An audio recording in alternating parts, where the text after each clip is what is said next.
আমরা শান্তিপূর্ণভাবে আমাদের যে কয়েকজন নেতৃবৃন্দ আছে তারা কয়েকটা কথা বলবে। আমরা মেহরবানি করে, এটা একটা সংগ্রামী আন্দোলন। আমাদের ভাই আজকে আমাদেরকে রেখে আল্লাহর ডাকে সাড়া দিয়ে তার এতিম বাচ্চাদেরকে রেখে আল্লাহর ডাকে সাড়া দিয়ে শহীদ হয়ে চলে গিয়েছে। আমরা তার প্রতিবাদের জন্য একত্রিত হয়েছি। আমরা সুশৃঙ্খলভাবে সকলে মেহরবানি করে বসে যাই। আমাদের নেতৃবৃন্দ কথা বলবে, নতুন কর্মসূচি ঘোষণা করা হবে। এই হাদির রক্ত যতদিন পর্যন্ত এই ইউনিট সরকার যথাযথ বিচার না করবে আমাদের সে আন্দোলন অব্যাহত থাকবে।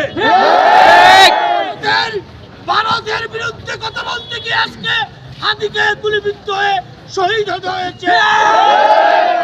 পরিষ্কার ভাবে জানিয়ে দিতে চাই, 24-এ যে কোনো অভ্যুত্থান হয়েছে, জুলাই যোদ্ধারা তাদের সাথে 16 কোটি জনগণ রয়েছে। তাদের একজন হাদিকে গুলি করে শহীদ করে বাংলাদেশের জুলাই যোদ্ধাদেরকে নিবৃত্ত করা যাবে না। সংগ্রামী তাওহীদি জনতা, আপনারা জানেন আমাদের দেশপ্রেমিক জুলাই যুদ্ধ দেশের স্বাধীনতা সার্বভৌমত্ব রক্ষার অত্যন্ত প্রহরী হাদিকে ভারতীয় আদিত্যবাদ বিরোধী শক্তি তাকে নির্মমভাবে গুলি করে হত্যা করেছে। এই ঘটনার প্রতিবাদে আজকে নাট্যকোনায় ছাত্র সমাজ আলেম ওলামারা শান্তিপূর্ণ কর্মসূচি পালন করছে। আজকের এই বিক্ষোভ সমাবেশ থেকে অন্তর্বর্তীকালীন সরকারের প্রধান ডক্টর ইউনূস সাহেবকে বলতে চাই, যারা উসমান হাদিকে শহীদ করেছে তাদেরকে দ্রুত গ্রেফতার করতে হবে। আজকের এই সমাবেশ থেকে আমরা শপথ নিয়ে ঘরে ফিরব, বাংলাদেশের ভারত শাসিত, ভারত প্রেসক্রিপশিত কোন ধরনের রাজনীতি এদেশে কাউকে করতে দেওয়া হবে। জনে এক হাদি শহীদ হয়েছে, লক্ষ লক্ষ হাদি দেশ এবং ইসলামের জন্য জীবন দিতে প্রস্তুত। আমরা পরিষ্কার বলতে চাই, দেশের স্বাধীনতা সার্বভৌমত্ব রক্ষা এবং ইসলামের ব্যাপারে কোনো আপোষ করা হবে না। সংগ্রামী তাওহীদি জনতা, লাশের পর লাশ পড়বে, রক্তের গঙ্গা বইবে। আমরা এই ভারতের আধিপত্যকে এরপরে রুখে দিব ইনশাআল্লাহ। হাদিকে গুলি করে বাংলার লক্ষ কোটি হাদিকে দমিয়ে রাখা যাবে না, যাবে না। বলতে চাই, আত্মামু বিদ্দাম ওয়াল হাদবুল হাদ, রক্তের বদল রক্ত, ধ্বংসের বদল ধ্বংস। আল্লাহ ওয়া ফাতহুন কারীম। দোয়া করে দেন। সংগ্রামী জনতা, আজকে আমাদের অন্তরে রক্তক্ষরণ হচ্ছে।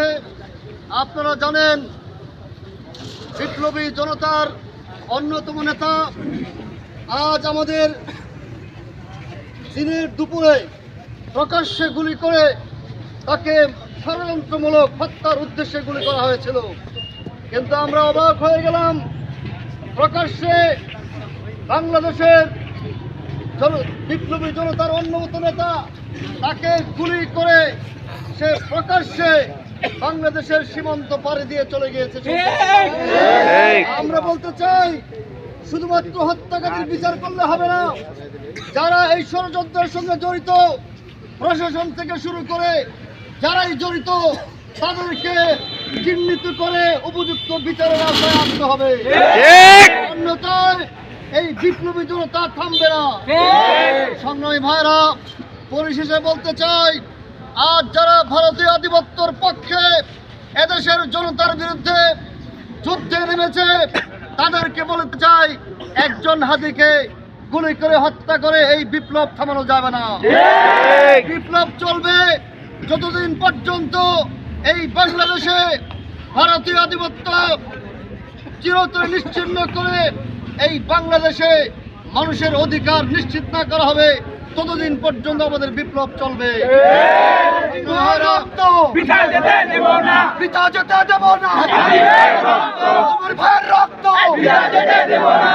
ভাইয়ের রক্ত, ভারতীয় দালালরা হুঁশিয়ার সাবধান,